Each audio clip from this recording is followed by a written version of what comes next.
All right, before I start to share my slides, I want to just introduce myself while you can see my face. My name is Leah Hermans, and I am the program manager for on-farm trials.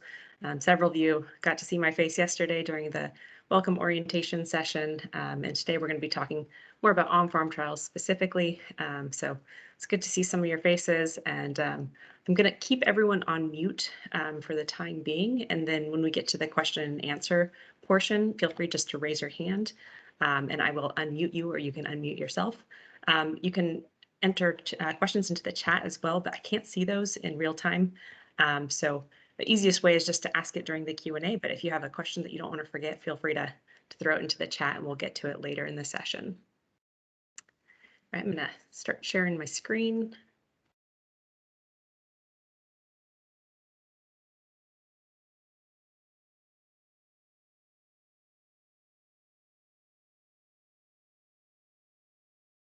All right, let me double check.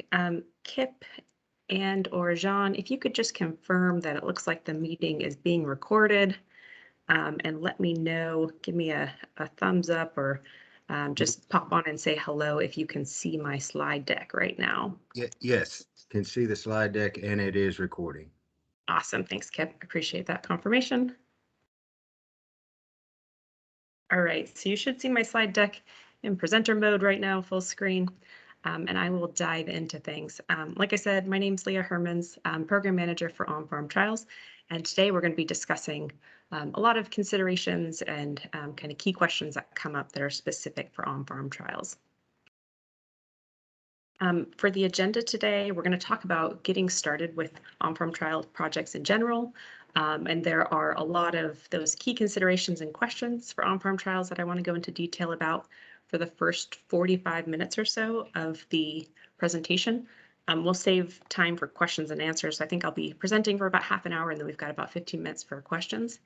And then starting at 11:45 Eastern time, we're going to move to our soil health demo trials portion of the presentation. So when folks, if you remember back to your application times, you submitted your proposal under one of 4 priorities, either management technologies and strategies, climate smart agriculture, irrigation technologies, or soil health demo trials. So this 11:45 presentation is specifically for the folks that submitted as soil health demo trial applicants. I know there's probably 1 or 2 folks who can't remember or who might not have been part of the proposal team and are kind of questioning. So I'm putting the list of soil health demo awardees on the screen right now.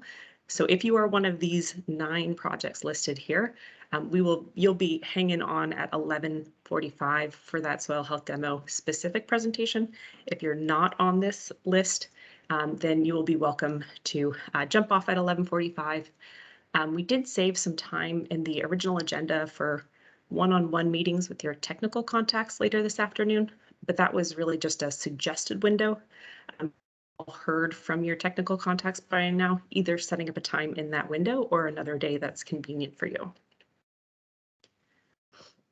And with that, I'll dive into the meat of this morning's presentation, starting with how to get started with your project. This is a duplicate slide from Caroline's presentation yesterday, but it's absolutely worth repeating. First, do not begin any work for which you would like to receive reimbursement until you have a fully executed agreement, which means it's signed by your authorized representative and by the Nrcs representative.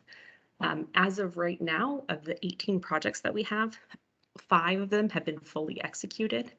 I believe there are 10 that are out for signature, meaning that they're either waiting for your signature or they're waiting for the Nrcs signature. And then there are 3 that were held up a bit due to budget complications and questions that we're still working on getting through to the draft agreement so that we can get that all out for you for signature. Just one note on this process. So once my team has a chance to review and prepare the materials, we send it to our colleagues in grants and agreements. They're not actually part of Nrcs, they're part of USDA, our business center. But so that team is not somebody that we have direct access to the immediate work that they're doing. For the folks who have received, what that means, the consequence of that is for the folks who have received a draft agreement for signature, your best contact right now will be the person who sent you that draft agreement. I know I've gotten a lot of questions about kind of what the timeline is for signing that, and I'm more than happy to help provide an estimate based on what I'm seeing with the other agreements, but the grants management specialist who sent your team the draft is the best positioned to know the details of your agreement, any questions that might have come up, any potential delays. So in their email, they welcome you to reach out to questions with questions, and I very much encourage you to take them up on that. If you have questions about the timeline or some of the specifics in the agreement, they'll be a great contact right now.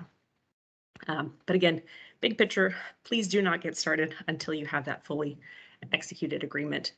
We do, under some circumstances, provide pre-award cost letters. Right now, I don't think it would make sense for anybody because those letters can take a week or two to finalize. And right now, a lot of our agreements are on the verge of being fully executed. So it's likely if you were to start that process, it wouldn't be completed until after you, or realistically, it will delay the final signing of your agreement. And this final signing of your agreement is so close in the future that time-wise, it probably doesn't make sense. But if you think there's something that is just imminent and going to affect your project timeline, please reach out to me and we can discuss the potential for a pre-award cost letter. One thing I want to talk about is just kind of general considerations for on-prem trials. This slide is a reminder. It shouldn't be anything new, but I want to kind of set the stage for the context of today's orientation versus yesterday's. Yesterday was the CIG kind of general orientation. So your project is under the Conservation Innovation Grants umbrella. And under that umbrella, we have CIG Classic and on-farm trials, both of which were in attendance for yesterday's, were invited to yesterday's orientation.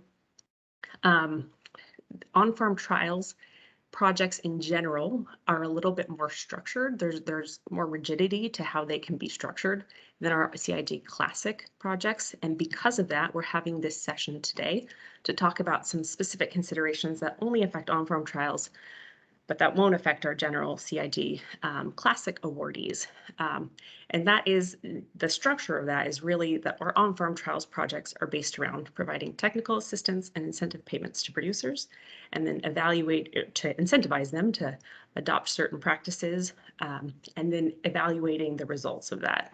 And I'd say that kind of the incentive payments is where we get a lot of questions and some kind of stickiness that we need to work through. And then the evaluations are a key component, especially for our soil health demo awardees that have some considerations that our soil health team is going to go into more detail about later today. But so that's kind of the crux of why we've gotten together to have this on-farm trials specific orientation. In general, the big takeaway here is, in terms of technical assistance, incentive payments, and evaluation, we want you to follow what was proposed in your application. And as it is, if it was modified for the grant agreement as it was modified. But that's really, you submitted a proposal that we were happy with. We like the structure, and we want you to move forward with that structure. I'd say one thing I might point out here, because it trips at least one person up every year, is with the incentive payments, they are administered and provided by, so they're paid for directly between you and the participating producer. I'd say once a year, we usually get one person. It's often not the awardee themselves, but one of their partners that reaches out to us and says, okay, we're ready for you to make the incentive payments. Just let us know how you want to do it. And we have to reel things back and say, okay, wait a minute. Nope, that's not how it works. That we are hands off when it comes to the administration of those incentive payments. That is really between you and the producer. But those incentive payments should be structured as they were described in your proposal and agreement. So some of the key things, one of the very key things that you'll need to complete before some of the work actually starts taking place on the ground is looking at producer eligibility. This is closely tied to those incentives, the fact that we do incentives for on-farm trials, and any producer receiving an incentive has to be EQIP eligible. This was outlined in the Notice of Funding of Opportunity, so it shouldn't come as any surprise, but we like to highlight it and kind of double down on this so it doesn't catch anyone off guard, it doesn't slip through the cracks for any folks who are moving forward. Our producers receiving incentives need to be EQIP eligible, and we need you all to confirm that they're EQIP eligible prior to any work taking place. We do not want you to hit the ground running, get started, order a bunch of equipment for producers, and then find out that they're not EQIP eligible, and that we wouldn't be able to reimburse you for that. We don't want to put you in that situation. We don't want to put the producers in that situation. So the key here is that the producers are confirmed to be EQIP eligible before any work gets started. For on-farm trials, some of our awardees already know who their producers are going to be up front. They laid them out in the proposal. For the most part, producers are recruited on a rolling basis, so you may not know for a couple months. You may be recruiting producers year 2 and 3 into your proposal. That's not uncommon. So whether they're all done up front or on a rolling basis doesn't matter. It's just that each individual producer needs to be confirmed before the work takes place on their field or their location. Just to talk about how the producer eligibility checks work, to give you a heads up of what to expect for part of this process, they are initiated by the state NRCS contacts. So we assign a contact from each state. We let them know who the technical contact for your project team is, and they will reach out to that technical contact directly to start the project. In that process, they'll work with your project team to ensure, first and foremost, that producers are registered with the Farm Service Agency, with FSA. And then through that registration, they are able to confirm whether or not the producers are EQIP eligible. And that includes that they're in compliance with the Farm Bill's highly erodible lands and the AGI provisions. So I guess one last thing before I jump to the next slide. Folks should be hearing from the NRCS state contact in the very near future. If you are one of those teams that has a fully executed award and knows the producers that you want to work with already up front, the best thing you can do to get started is talk to those producers and make sure they are already registered with FSA. And if they are not, encourage them to get that process started right away. The next thing I want to talk about is what happens if producers are not eligible, not EQIP eligible. So far, the biggest reason, not likely the only reason, that we have seen producers who want to participate not be eligible, not be EQIP eligible, is because they do not meet the AGI limit. This is something that, as per our Notice of Funding Opportunity, can be waived on a case-by-case basis, but only under very special circumstances. And that is that the Secretary determines that there is environmentally sensitive land of special significance that will be protected as a result of this waiver. So please do not count on AGI waivers as a means of including producers that are not EQIP eligible. I have yet to see somebody successfully submit and receive an AGI waiver just because the details of receiving one are so specific. So if you reach out to 10 producers and it turns out 3 of them are not EQIP eligible because they don't meet the AGI limit, we'd be happy to look into it if they happen to be on environmentally sensitive land of special significance that would be protected as a result of the project work you are proposing. In general, it is not a path to be depending on to move forward with producers that are not AGI, that don't meet the AGI requirement. So the next question we get is, what can we do with these producers that aren't EQIP eligible? Can they still participate? It's a very frequent thing that our awardees want to know once they get that determination back. And there is no there's nothing prohibiting the inclusion of EQIP eligible producers, but they are not allowed to receive any direct benefit paid for by project funds. On-farm trials is set up using EQIP funds intended for EQIP eligible producers to receive incentives and the work to be taking place on their land. So it's fundamentally set up to work with EQIP eligible producers. Non-EQIP eligible producers are able to participate, but only by providing data. So it means that any direct monetary benefit cannot go to that project, meaning no equipment, no supplies, no incentive payments. All right, so that was the first part. The first part is those producer eligibility checks. And the second part of getting started is the environmental compliance checks. Caroline went into a good deal of detail on this yesterday, so I don't want to rehash things, but I do just want to kind of talk about some considerations for on-farm trials. We had a great question yesterday about what constitutes ground disturbing activities, because any project that has ground disturbing activities needs to complete the CPA 52. It's an environmental evaluation. And so far, 100% of our on-farm trials projects have ground disturbing activities. They are designed by intention to have ground disturbing activities. Our projects that don't tend to be CIG classic projects that are setting up networks or creating a platform or analyzing data. But anytime we have work taking place on the fields, which is just the nature of on-farm trials, there's going to be ground disturbing activities.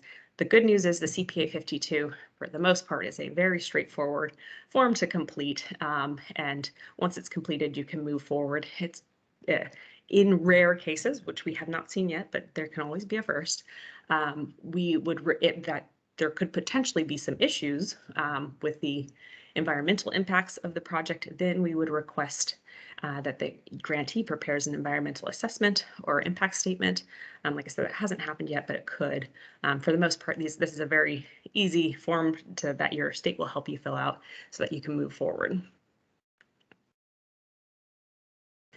All right, so that's getting started. The two big highlights in getting started is make sure your producers are EQIP eligible, and then make sure you have the environmental compliance completed, and make sure that all happens before any work takes place on the field.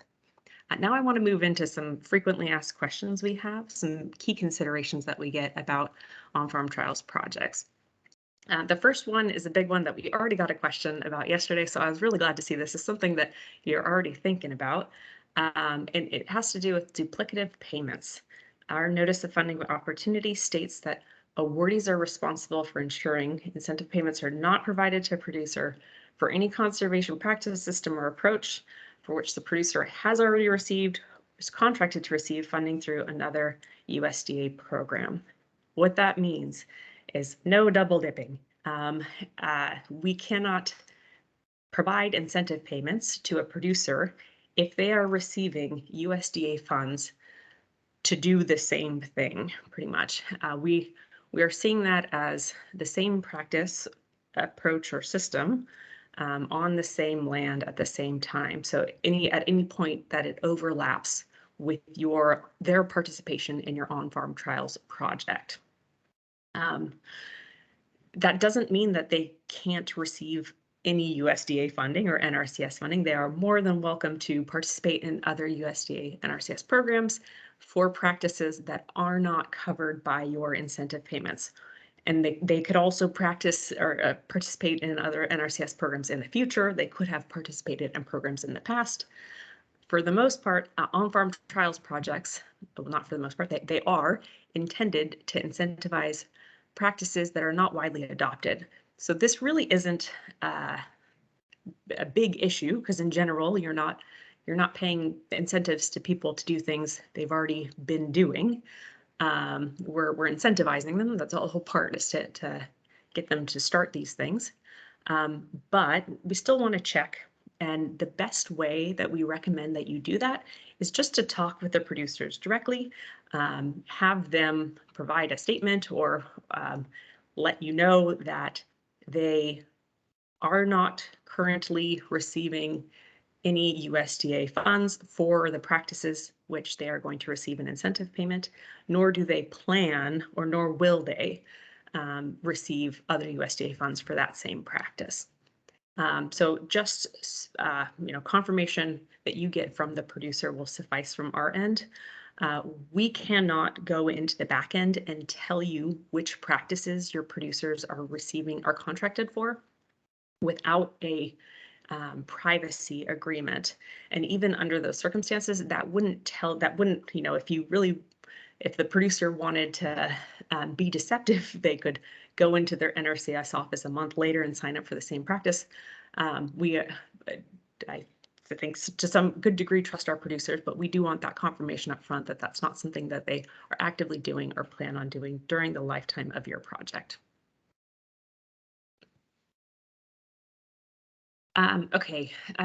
Another consideration with on-farm trials is in regards to reporting. Caroline talked a lot yesterday about the reporting requirements, and the three big ones still remain: semi-annual progress reports, annual financial reports, and your final report. There is one thing specific to on-farm trials that's embedded in the semi-annual progress reports, and that is, I've copied this sentence here, but in the progress report template, there is a section where we request you to list the EQIP eligible producers that will be involved in your project, or that are involved in your project. For on-farm trials awardees only, so for you all, next to each name, we also ask that you provide the cumulative total of the value of incentives provided. So this is direct payments, and it's also equipment and supplies, and that's coming from federal funds. So, for example, if you paid ABC Dairy $500 as an incentive payment for their work that they'll be doing, the time spent with the evaluation, and then you also provided them $200 worth of fencing equipment, then you would need to put ABC Dairy $700. And if in the next 6 months you give them another $700, that would turn to $1,400. It's a cumulative total. It only reflects the value of the incentives coming from the federal funds. So if there are some things coming from matching funds, that would not be included in this total. And I have to apologize, but in the template that Caroline sent out yesterday, it was one of our older versions. This was something that we just updated last year. So it did not include this very last sentence about for on-farm trials awardees only. So after today's meeting, in addition to sending you the recording and the slides, I will also send you the progress report template that includes this provision for on-farm trials awardees. In the past, we had separated it and had it as a fourth report that OFT awardees needed to submit, but we found it much easier just to include this in the semi-annual progress reports, to not create a totally new report only for that one number that we need on an ongoing basis. If by chance you forget and use the template that Caroline provided, no worries, we'll reach out to your team and send a friendly reminder to add this to your next progress report. All right, and the last thing I want to talk about before we dive into questions is payment request documentation specific to on-farm trials. Another great question yesterday that we got was about incentive payments and what type of supporting documentation was required for them. So I just want to take a quick look at an example of what that would look like. Big picture, I worry sometimes about our use of the term supporting documentation, because I don't want it to be misleading. I think a lot of folks think of receipts and agreements and contracts, and we do not want or need any of that. If you provide it, we will look at it, but it will function as a mini audit, which will slow down your progress, your payments, and it's not something we request. We really want two things. We want to be able to track the drawdown of each of the categories listed in your budget. So those are the big categories: the personnel, fringe, supplies, contractual, travel, other equipment. Those are the main categories that are listed that were requested in your budget. So we want to be able to track how much you're drawing down from each of those categories. And we want to make sure that the items that we're reimbursing you for are legitimate items that were approved in your budget. And so that can be a very, very simple Excel sheet like the one that I have provided in the sample on the slide. It can be a narrative, but this is kind of the bare bones information that we're looking for. So we can say, okay, for personnel or salary, you paid your farm manager $500. That's, we don't need further details. If you wanted to let us know the hours, we welcome that, but we're just looking for broad strokes, what categories are being spent down and what's being paid for to make sure that it is an eligible expense. In terms of incentive payments, the level of detail that we need is not that great. We want to know who is receiving the incentive payments. So if you look at the last two line items under other here, as an example, I put ABC Dairy incentive payment, $500. We do not need to know in the payment request what the breakdown of that incentive payment is. Those are details that you will absolutely want to save and have on hand in case you get audited, and they should reflect how you have structured your incentive payments in your proposal or in your agreement, but we don't need that level of detail for the payment requests themselves. I just caution you, I know everybody does this a little bit differently, so our forms often don't look like this, that they come in a variety of different ways, but we do need to be able to identify what the costs are. Sometimes folks will just say, for example, Robert and Sons, and leave out, if that was the name of the farm operation.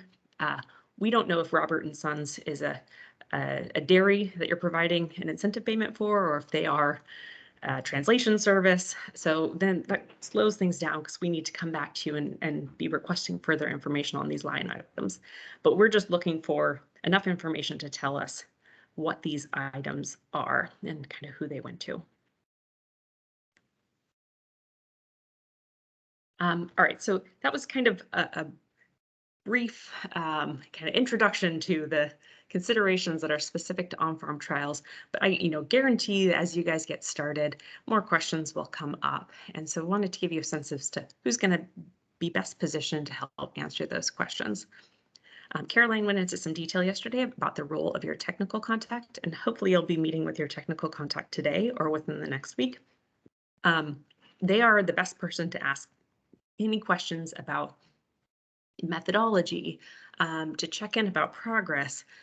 So when you meet with them, that would be a great time to discuss kind of how you want to include them in your project moving forward in terms of, are there annual meetings that you want them to attend?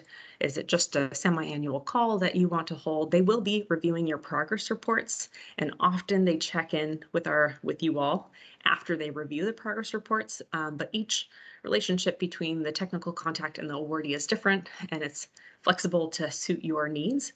But they're somebody that you want to keep in the loop about your progress and ask any technical questions that come up. If you have questions about the producer eligibility checks and environmental compliance that I discussed, the Nrcs state office point of contact who will be reaching out to you is the best person. We don't have a public list, but if for some reason your state Nrcs point of contact hasn't reached out to you shortly after you've begun your project, feel free to reach out to me and I can make sure we connect you all. And then the last contact, which is kind of the best first line of defense if you have questions and you don't know where to go, is our inbox. That's nrcs.cig@usda.gov, listed at the bottom of the slide here. Jean Brewer, who presented yesterday, is the person who's often behind the curtain of the inbox, and her response time is excellent. When things come into the inbox, she will forward it to the appropriate person, whether that's myself or your technical contact or somebody else, often within minutes, very, very frequently within hours. So if you have questions and don't know where to start, that is always the best place to go because it will get routed to the appropriate person. If you send messages to myself or other members of my team directly, and somebody happens to be out on leave, or it's the wrong person, it just delays the time as it bounces to the right person to get the right response.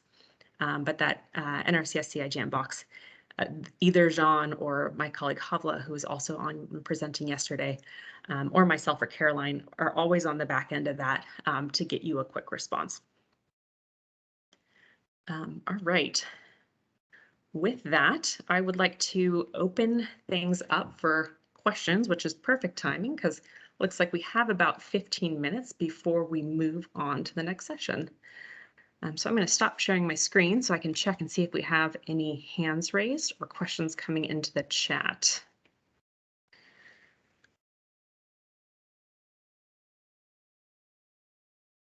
And unfortunately, this platform is a little bit clunky because I can only have one window open at a time.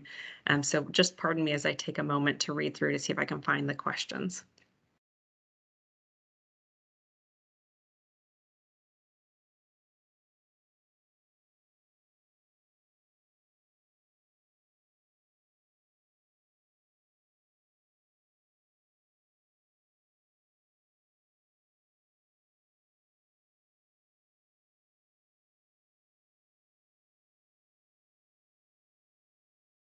Okay, starting from the bottom here, and I'm going to see if I can kind of slowly make my way through here. I'm getting a few folks asking about the status, it looks like. Let me make sure I'm on the right.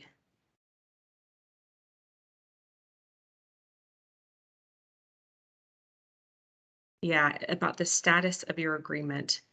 And I would encourage you to reach out to me directly if you don't know. Your agreement is fully executed if you have an agreement that has both signatures, the NRCS signature and your authorized representative signature. Your agreement is out for signature if you have received a draft. And if you are in neither of those categories, then you're in the leftover bin. If you don't know which one you are, feel free to reach out to me. But somebody from your team should know. Okay, what specifically do we need from a producer to ensure they are EQIP eligible? So that is something that is checked as part of their FSA registration. So you won't be doing anything to confirm directly with the producers that they're EQIP eligible. You will ask them to register with FSA because they have to be registered with FSA in order to participate. FSA will then tell them whether or not they're eligible, and they will tell you. We will have a back-end confirmation. So once you say we are planning on working with these 10 producers, we will say, yes, we see them in our system. Please feel free to move forward. But what you need is to direct your producers to FSA to get registered so that they can confirm their eligibility. Okay, will the NRCS technical contacts assist with figuring out whether farmers are EQIP eligible? They often do not assist in that process. That is a process for the state point of contacts. I can't think of any circumstances in which the NRCS technical contact would be involved with that, or at least I haven't seen any come up as of yet. Okay, do you know how long it takes for the environmental evaluations and EQIP evaluations out of the state? It is something you can start once you have a signed contract. So if you don't have a signed contract, you cannot start it now. The timeline varies. I would estimate about a month. It depends on whether or not the producers are already registered with FSA. If they are, it can be a very quick check. If not, you have to wait for that process to go through. So the first step that you can do after this call today is talk to the producers that you want to work with and ensure they are registered with FSA. And then you ask them directly if they're EQIP eligible. If they are not, it's very unlikely you'll be able to work with them. If they are, the producer eligibility check should go through quite quickly. Regarding duplicative payments, is it allowable to have a producer implement a practice on new acreage or in a new way, even if they have implemented a practice in the past? Regarding duplicative payments, the answer would be yes. That would not technically be a duplicative payment if the time period in the past in which they have implemented it does not overlap or will not overlap at all with their inclusion of your project. This has gotten flagged in the past, not as a duplicative payment, but as a question regarding recruitment. So if you are recruiting producers that are already and have already been doing this practice, then we might encourage you to instead look for producers that you are incentivizing to adopt this as a new practice. But there's nothing in terms of the duplicative payments that restricts you from working with producers that have implemented a practice in the past and that are not getting any payment that overlaps at any time with your payment, your incentive payment. And so that would be a good time to talk to your technical contact. And again, that's more about recruitment. That's making sure you're maximizing the advantage of who you all are including in your project, because we don't want to just be incentivizing people who are already doing things. We want to make sure there's something new or different or expanding. But yes, to answer your question about duplicative payment itself, if the timeline doesn't overlap, then it's not a concern for a duplication. Okay, are producers eligible to get the incentive payment if they have a non-USDA funding to support the practice adoption? That's a good question. It probably goes back to the original statement. If they are already getting funded to support the adoption, there might not be value to including them in your on-farm trials projects because it's something they are already doing or intending to do, which really doesn't hit at the intent of on-farm trials. Our concern for duplicative payment is overlap with other USDA funding sources. So likely if it is a separate federal funding source, the federal funding source may have restrictions and the producer would need to follow the restrictions that are laid out in their agreement. But from our perspective, as an immediate duplicative payment, that's not a concern. It's more a concern in terms of, again, producer recruitment. We don't want to be recruiting folks that are already doing these things. We want to be incentivizing them to doing things they otherwise would not. Okay, sorry, working my way backwards. So I'm seeing some of these were answered.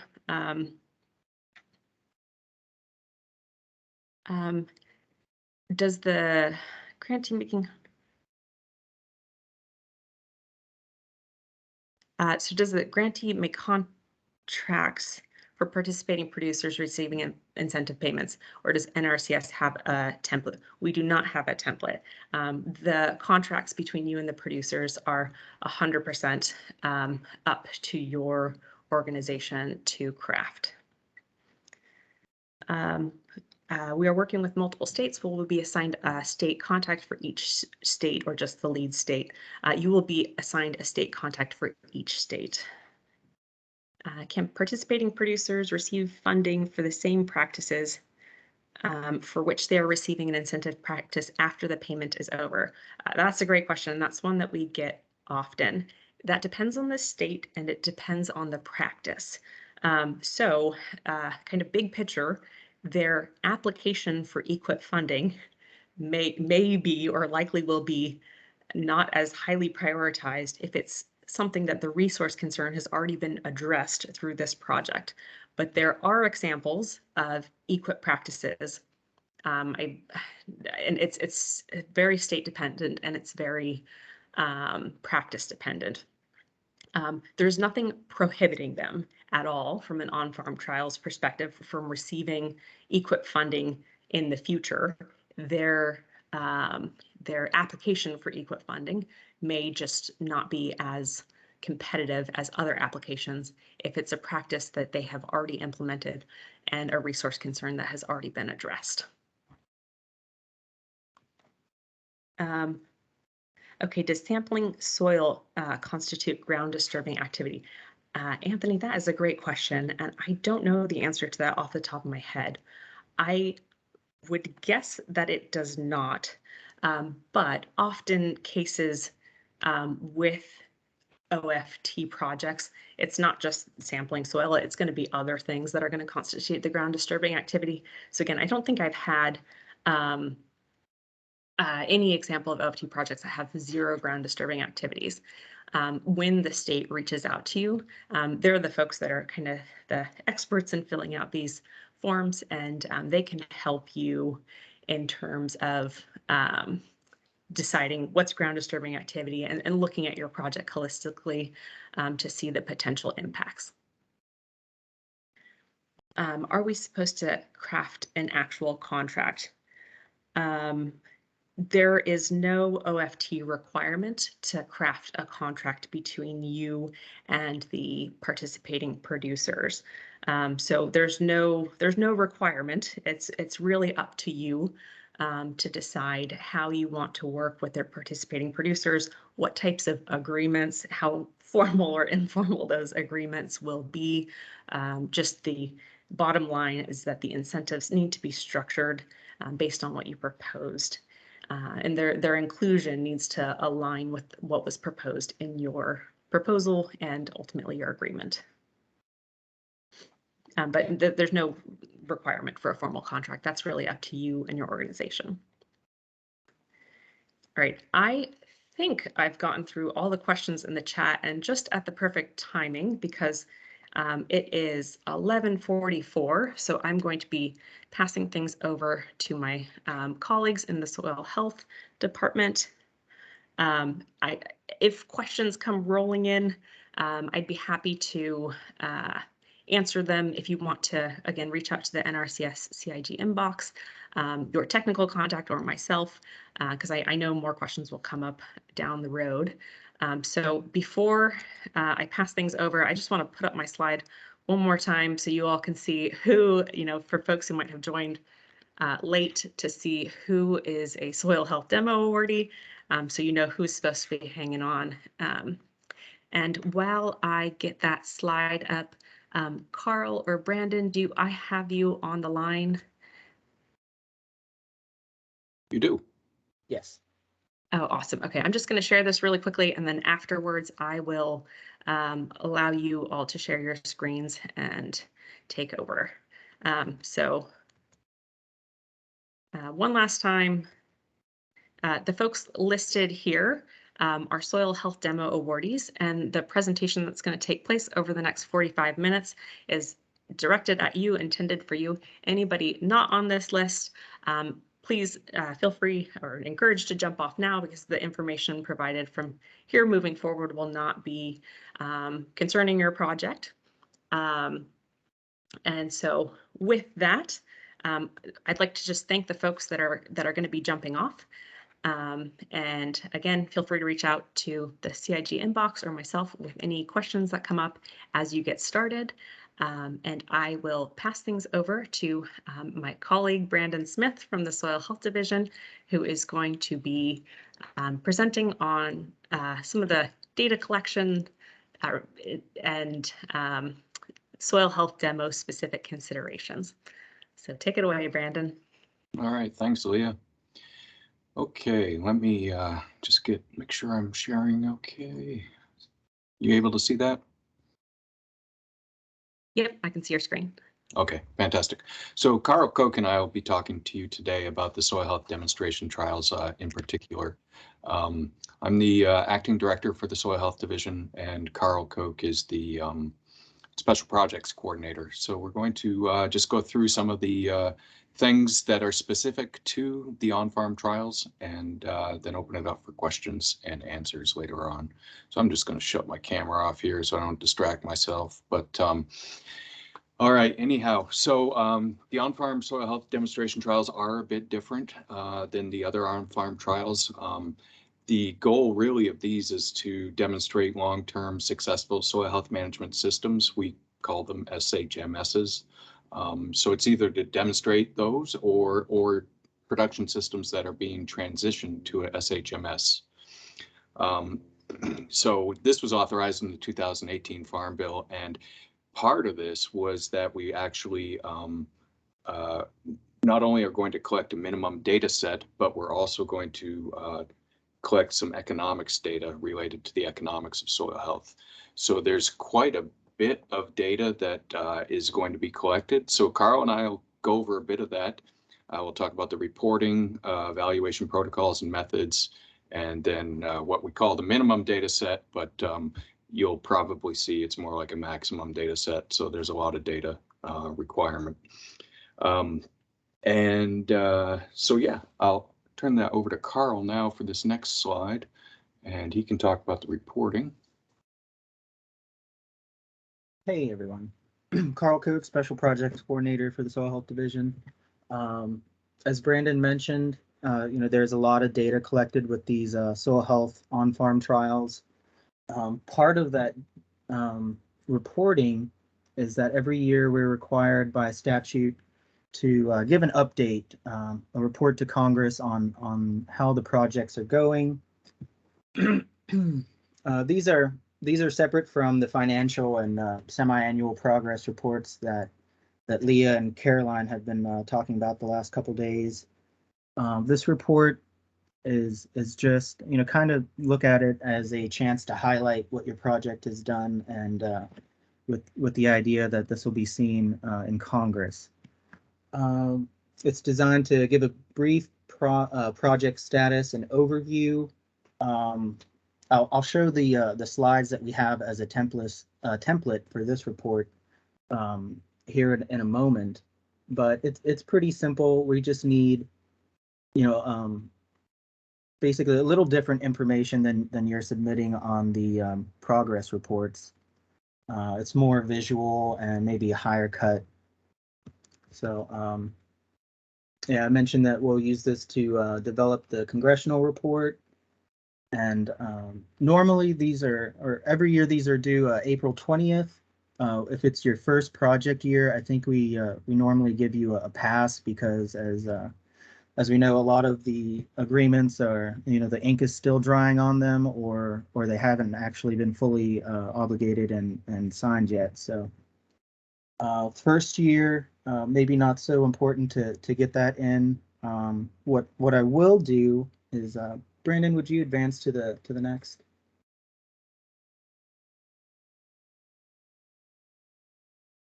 I think that was 2. So this is our template.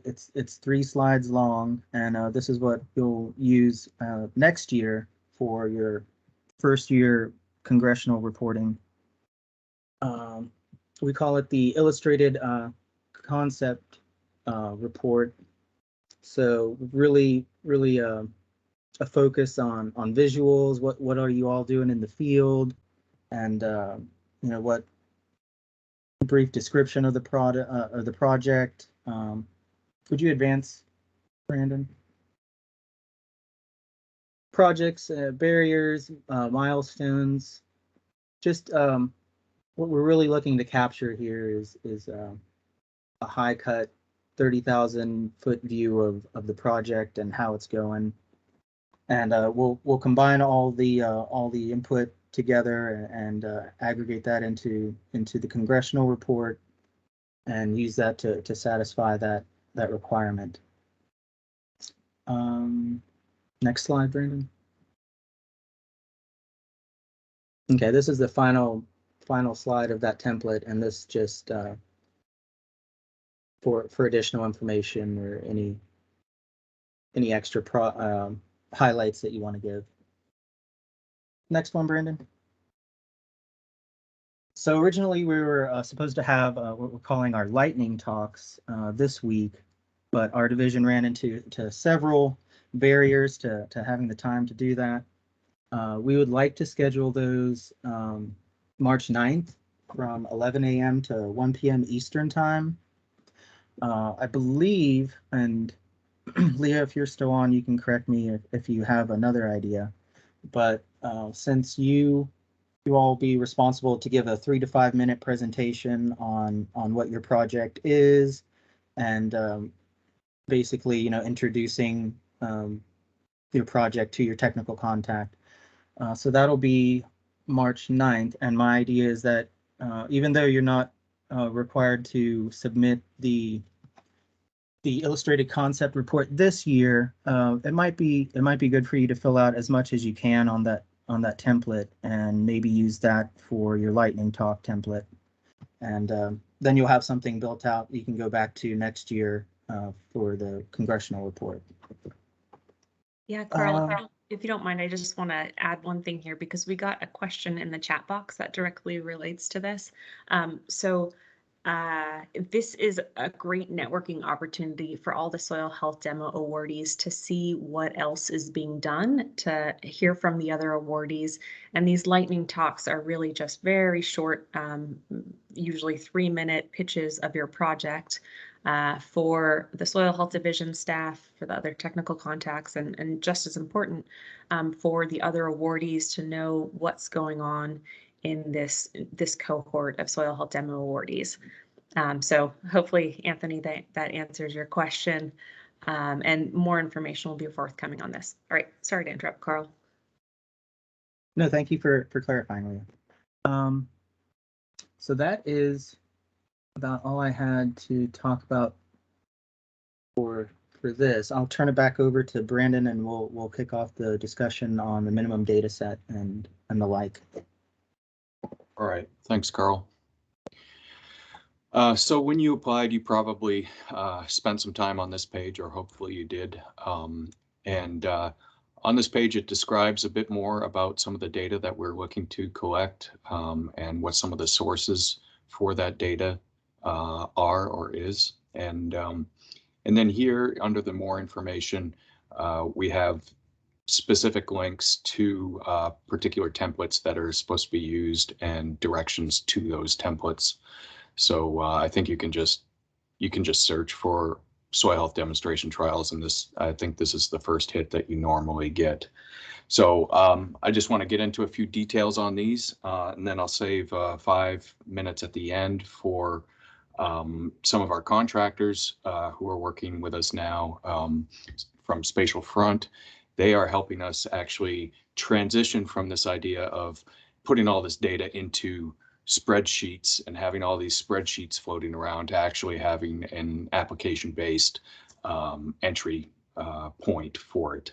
So what we're doing, and we're pretty well on the way to getting this done, is we're taking the farm management software, Farm OS, so it's open source, built on Drupal, and we're taking that and modifying it to what we're calling pods now, which is the producer operations data system. And this is going to be a way for all awardees to put their data into the system, and you can use it on desktop, laptop, or mobile. So it'll be a good way to get all the data in there and get rid of these antiquated Excel sheets, I guess I would say, for all the data. But we're also looking at having CSV imports and other options to make things easier. So at the end, I'll turn this over to Justin or John to talk about that a bit more. But I just want to walk through a few things here now in relation to some of the requirements. So one of the first documents is this minimum data set PDF here, which talks about what needs to be collected. And so we're asking, this hasn't changed. As we're creating the app, some things are changing, but you'll really only be held to what is in this particular document here. But pay attention to at least this first one, because this was some confusion last year. Folks didn't realize that you actually had to do soil health testing based on this activity with these 5 indicators that we have recommended in this Tech Note 45003.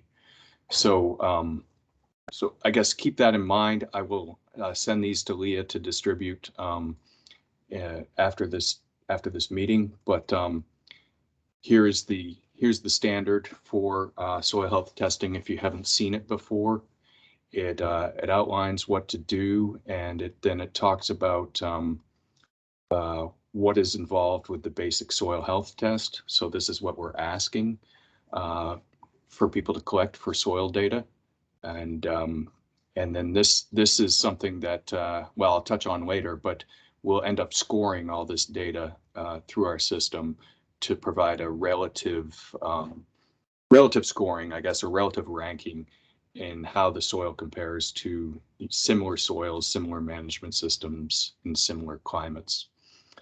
So I will share that. And then we also have associated with that, we have what we call implementation requirements for 216.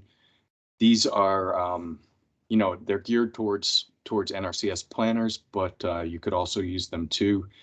The thing about these is it gives you more information on the soil collection and handling, how you should go about collecting and compositing your samples, and then IDing your samples, and then lastly,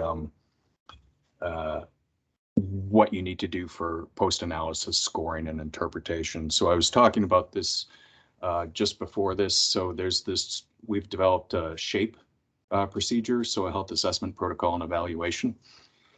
And right now we're just doing this manually, these transformations, but ultimately when it's in pods, it will be done automatically for you. So you will put in the raw data that you receive from the lab, and then it'll be automatically transformed for you. But until we get that done, and I think September is the date that we'll get that released, we'll be doing it just by email right now. We also have, let me see, oh, I'm missing this one. We also have a list of laboratories that offer particular tests. So I will send this as well. So we've surveyed pretty much every laboratory in the country to see which one is doing which particular test. So this is pretty helpful. Right now, there's probably only 6 or 7 that are doing all 5 that we need. One of the questions that comes up is, you know, a lot of CIG awardees are universities who have the capability to do the test themselves. Can they do the test themselves? And the answer is yes, as long as you're following the protocols in the technical note, then yes, it can be done. All right, let's see. So then on to the Excel sheet. So here's one that you probably saw and downloaded, hopefully, but we've made a lot of progress on this in terms of transitioning it to a more user-friendly system. But you'll see we ask for a whole host of data here, including land use history, when you're sampling, what your cover cropping system is, crop rotation, tillage type, irrigation, grazing, and then other things related to soil health in general. And so here we have the 5 indicators for the soil health test that I was talking about earlier, and then of course all the chemical or fertility related analyses. And so there's a whole lot on this. Irrigation water testing, using the visual or qualitative in-field assessment for soil health. And so we'll provide that with you too if you don't, we'll provide that for you too if you don't have it already. And then other information related to economic and social and environmental outcomes. And so it's a lot. It's a lot of stuff that we ask for, and it's a lot of stuff that kind of looks daunting in this Excel sheet, but I think once we get it better organized into the Pods app, it'll be a lot easier to use. For instance, you know, maps will be integrated into Pods, so you know you can use maps to make your area of interest rather than having to enter latitude and longitude. Or if you're out in the field and you collect that with your GPS, then you could just import it rather than having to put it into a spreadsheet. So a bit more on that. Look for changes on that soon, and release of the application, and we'll do some training on that when it's ready. But this is most of the stuff that I've talked about already. Then if we go down here, we're looking at financial assessments and economics related to soil health management, and we have this supporting. Let's see, we have another document here, which is the field operations template, and so this gets, I think it's this one, yeah, this. So this gets at where you can start entering all your specific field operation data. So we're talking everything from the date, the type of equipment that's used, how many passes, horsepower, etc., rates and dates, so that we can ultimately get to some sort of partial budget or other way to analyze the economics of the system. And so these are the directions for it. And then there is a spreadsheet for this as well. And so there's the spreadsheet. And this is also integrated into pods as well. So it'll be a bit easier to use this. We have all sorts of menus now, or lists for a lot of the inputs and machinery types and things like that. So it can be standardized. So it'll be much more user-friendly, but this is what we have at this point in time. And let's see. I think those were all the things that I needed to show. Carl, am I forgetting anything? Did we touch a little on the economic requirements, partial budgets, and case studies? Yeah, no. Would you mind? That's no. This? You scroll down to the financial assessments. Yeah, I think you were about there. We basically we just have information from our soil health economists. So there are minimum requirements for economic analysis as well, and basically that consists of the partial budget analysis and any associated economic case studies that can come out of that analysis. And the process is kind of spelled out here, so just pointing that out. And I think there was a small maybe paragraph or so on social. You scroll down a little bit, Brandon, that might be there. Yeah, just a couple of bullets, but that's also to be considered as part of the product deliverables. So that's all I have. Okay, thanks. Yeah, no, I'll just get. There's a few questions here. One from Anthony about accessing data in FarmOS, and so that's what I think Justin and others could talk to this, but that's why we're working with our contractors, so making sure that the data is secure. So obviously you'll have to have an e-authentication in order to get the data into our system, and then only certain people that are set up with certain roles are able to access the data. Ultimately, though, all the data will be made public down the road, but it will be aggregated and it will be stripped of any personal information. I think what we're talking about right now is standard procedure would be at the county level to present all this data. So more to come on that. John or Justin, did you have anything to add to that?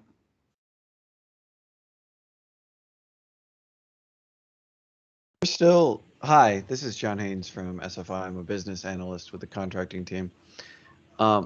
We are still making sure that we are interviewing potential users, both in the folks who are giving the input and the folks who will be using the data, to make sure that the data we provide is useful, but also very importantly, masked in such a way that it respects everyone's privacy. In question here, at the moment, the only information that we would be making public would be county level location based on GPS coordinates you all submit through our FarmOS pods. And then just to answer some questions about Farm OS. So Farm OS is a wonderful open source platform that we are developing on top of. And as we prepare and make ready to distribute it, we'll be providing all sorts of information about how to use and interact with it.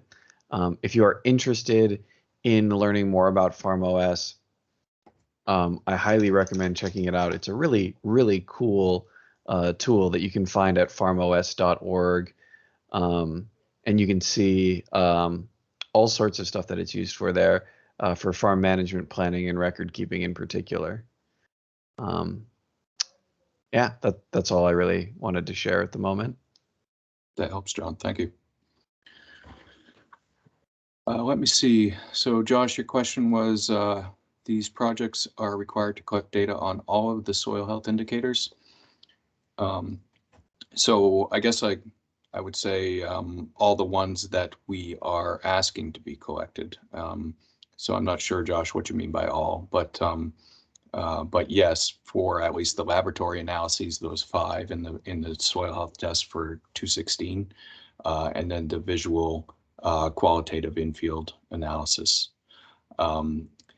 There is no real requirement for the frequency of the data collection, but ideally, at a minimum, it is at the beginning to collect the baseline, and then at the end of your project, which ideally is, I guess they vary in length, but I would think, 3 years from the baseline collection would be good, so we could start to tell some differences at that point in time. I didn't see the administrative burden concern, so I don't know what to comment on that. But yeah, FarmOS is live. We just need the pods to go live, and that'll, I think, is September is our target date for that.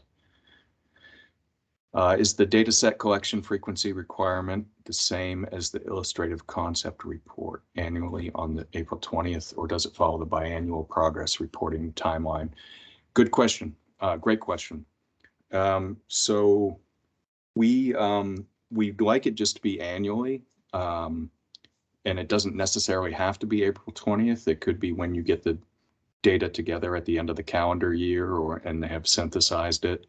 But right now, our participants are just holding on to the data, waiting to put it into the system.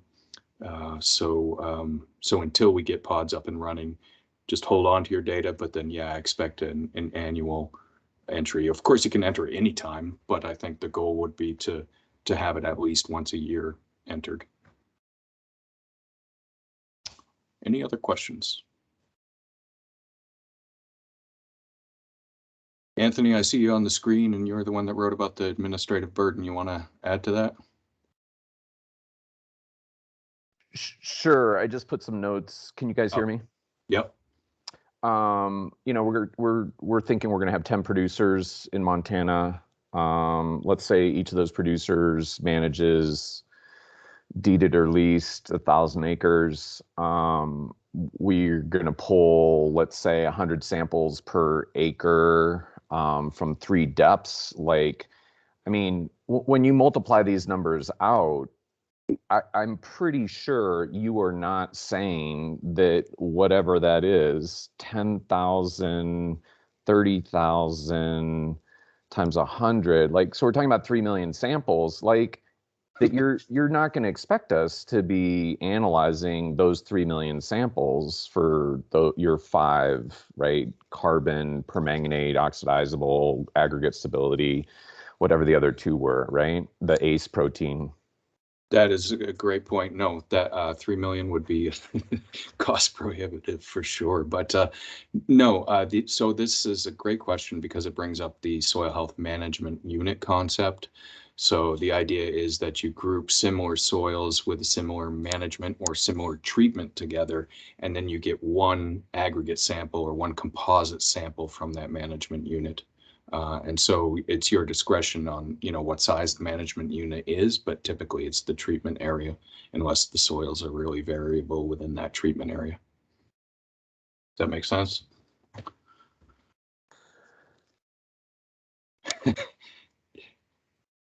Sorry, I was trying to mute from a screenshot of this proceedings, and so I was trying to unmute myself, and I was already unmuted. That is really helpful, and I think that also speaks to your strong encouragement, right, to all grantees to identify these sort of reference locations, right, that are sort of paired on maybe map soil type, landform, potentially different management. Is that a fair extension of what you just said? Then that's very, very helpful. Yeah, that's spot on. Yeah. Yep. Well said. Okay. I want to make sure I give Justin some time, and if you have more questions, go ahead and put them in the chat, and I'll try and answer them. But I just have one from Russ here. Will farm level data need to be put in both the detailed spreadsheet and the pods system? It can be one or the other. It can be both. It's up to you and how you want to manage your data. I know some people like to print out spreadsheets and actually write the information in there, then enter it in, and then transition it to, put the pod system.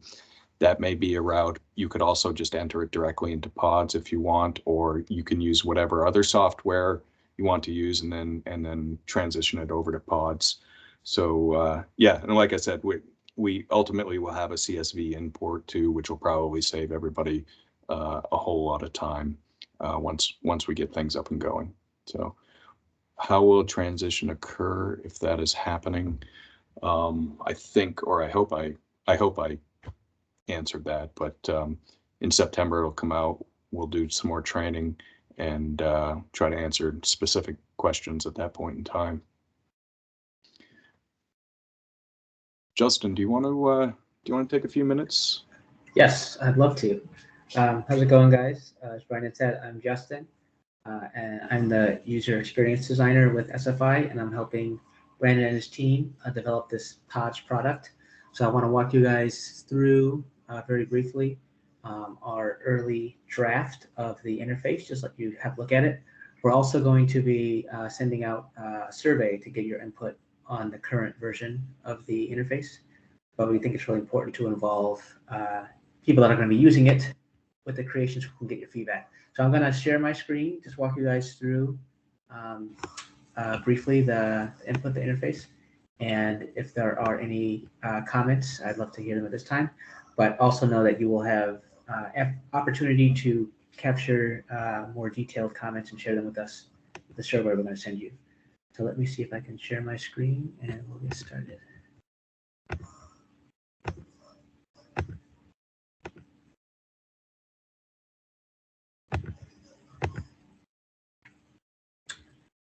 Okay, do you guys see my screen? Yes. Good, okay. So what you're seeing here is the home screen of our interface. This is kind of the starting area where you'll go to manage producers. As you work through and add more producers over time, you'll be able to access and manage all of them here. As I said before, I'm just going to walk you guys through our preliminary draft, show you guys the screens, and you'll get more hands-on with this prototype when we send you the survey.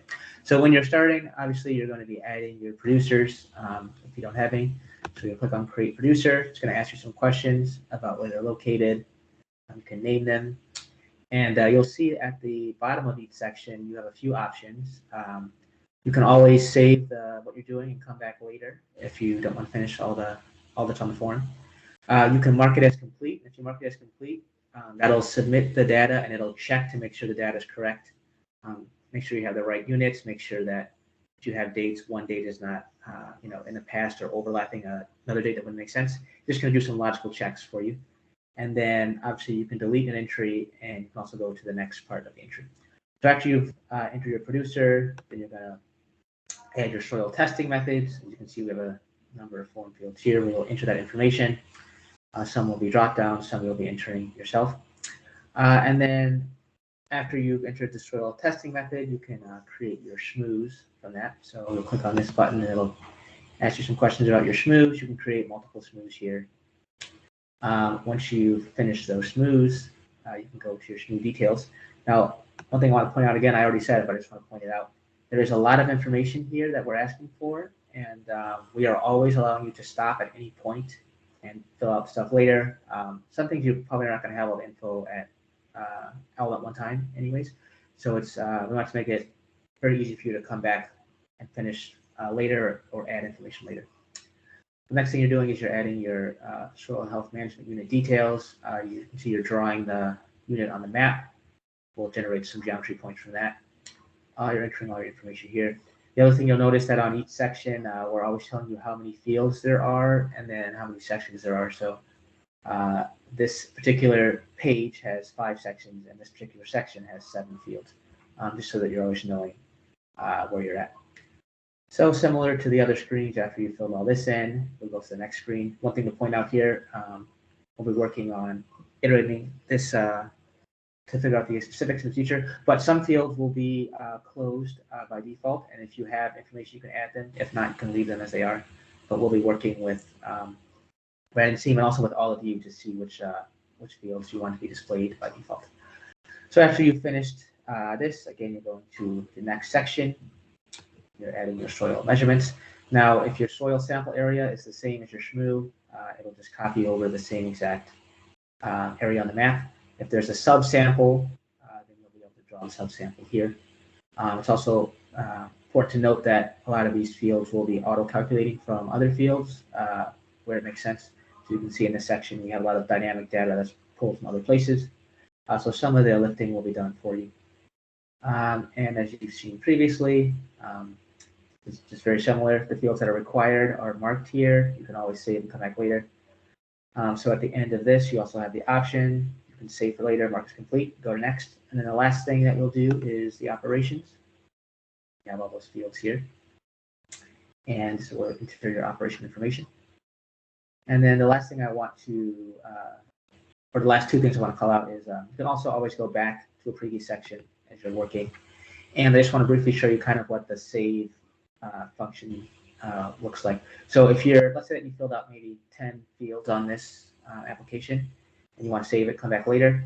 When you click the save for later button, you'll get a screen that looks similar to this, and you'll see the producers that you have. In this case, there's just one, but you'll see all the information having to do with those producers. You can have whatever, 10, 20 on here, and you can expand this button here to see more information about how far you are into the process and what things you have completed, what things have not been completed. So that's kind of how that works. Are there any questions, thoughts, or initial comments on this interface? And as I said, you'll get to give us more feedback in that survey. I will open it up for questions. There's 2 in the chat there, Justin. One is related to roles, which we've discussed before. We'll possibly set up so where we can have sub-awardees and multiple users input data, or will it be limited to just 1 user per project? Yeah, so that's definitely something that we're working on functionality to decide what we want to do and what's needed. But if that functionality is desired, we'll definitely work on building that in. Yeah, at the moment, we anticipate that we will grant every awardee and this is dependent on our ability to actually implement this, of course, but our hope is every awardee will have a role granted to them where they can grant a more minor role to other members of their team who will not have any administrative access, but will be able to engage in data entry and data editing for them. Yeah. Go ahead. I also see Anthony with a question about a demo of how Lab CSV with 100 samples worth of data gets pulled into pods. At the moment, that functionality is a ways off. We're building out the manual step first so that we can engage in editing, since creating the manual entry will allow us to create the editing very easily. The next step after that would be that CSV process, which is simply, as long as it's in the format that we request, you can enter it in Excel or even a text editor and then provide it. It would be down to others to figure out how to fit that into their normal workflow. There is a potential feature enhancement we've discussed that would not be in the immediate future, but if there is a standard format that labs use where we could try and work with them to create a more fluid pull and do some translation for them. But at the moment, we are designing the version where it would be your undergraduate student or your nephew sitting down to to work through it for a couple hours. And correct me if I'm wrong, but FarmOS already has the CSV import. Yes. Yeah. Yeah. FarmOS as a platform has a CSV import functionality that we will be leveraging to build ours, so that it should be, you know, well tested and easier to implement. Fantastic. Great And question, Anthony, and thanks, John. Go ahead, yeah. Brandon. And Anthony, we will have the Circo data in there. So yeah, yep, absolutely. Ryan, did you have a question? I thought I saw your hand up. We were just talking about, you know, having one user license. Here in the state of Colorado, the Colorado Department of Agriculture is going to have multiple soil health specialists that are going to be out collecting data for this. So it'd be nice to have, you know, each one of them be able to enter that data manually or import it or whatever, rather than just having it be the sole responsibility of one individual. Absolutely.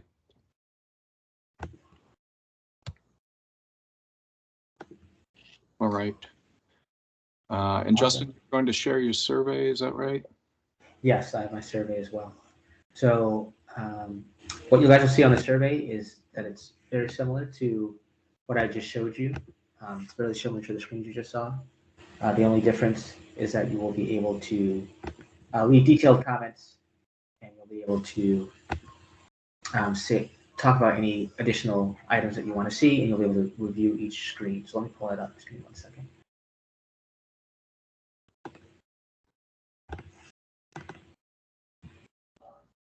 So Leah, I can turn it back over to you unless there are more questions. Okay, there's one from Max. Sorry if I missed this. Can you speak to the timing of when this will be available to use and when data entry will be due? Yeah, I did speak to it earlier, but the idea would be that in September, I think, is what we're shooting for the release date for it. And then we're looking at, you know, data entry ideally to be in there every year so we can have some things to report on.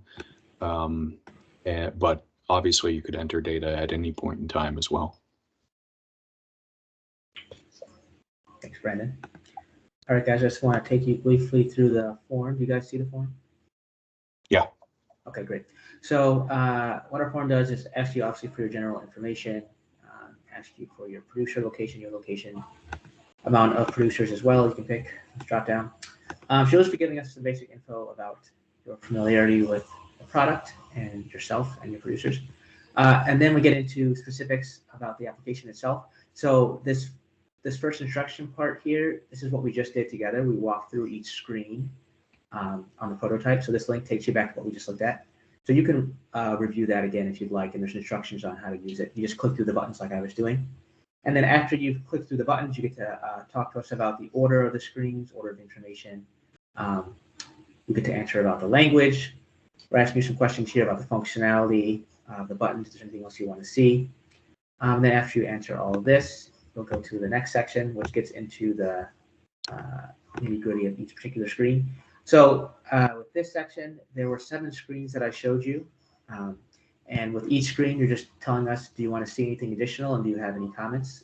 Please self-explanatory. So there's the link to click on the screen if you want to see it again. And then you answer questions about what you want to see there and if you have any comments. So feel free to be as detailed or brief as you want in this section. We just want to give you an opportunity to make comments on each particular part.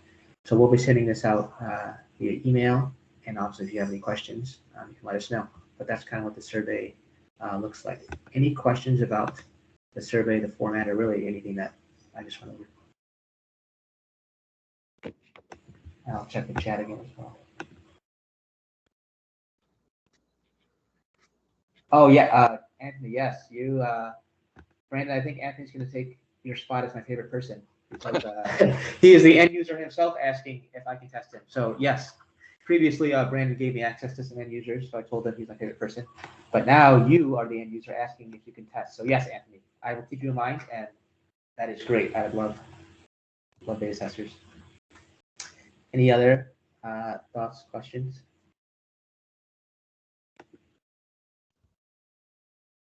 All right. Okay, well, thanks, great. You guys will be seeing information from us. So yeah, back to you, Brendan. All right, back to you, Leah. I apologize, Anthony. Did you want to get one last question in before we jump off?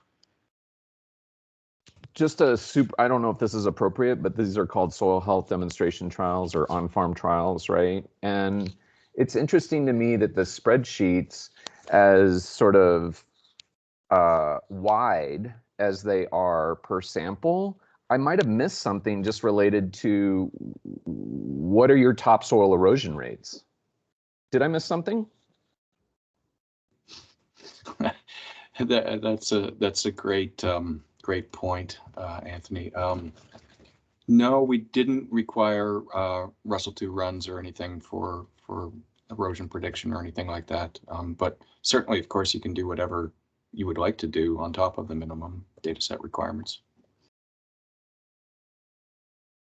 Good point. All right, well, with that, we are wrapping up just on time as per the schedule. So that concludes the presentation portion of the CIG new awardee orientation. So from here on out, the next steps will be holding the one-on-one meeting with your technical contact. And for all of you who are soil health demo awardees, your technical contact will be a member of Brandon's team. So you'll be in very good hands. And then also, as Carl mentioned earlier, we'll have the lightning rounds, which are an optional networking opportunity for you to share your project information in brief and get to know some of the other awardees and see what they're doing. So those will be the upcoming events that you're welcome to participate in. And as questions come up, like I said, we're here to support you. Brandon's team of very qualified technical contacts will be talking about the technical side, and any admin questions, just shoot them over to that inbox you've heard a million times over the past 2 days, Nrcs CIG at usda.gov. We are very excited to kick off these projects. So thank you all for your time today over the past 2 days. And like I said, we're eager to get started, and thanks again. Thank you. Thanks, Leah. Thanks, everyone. See you guys later. Have a good day.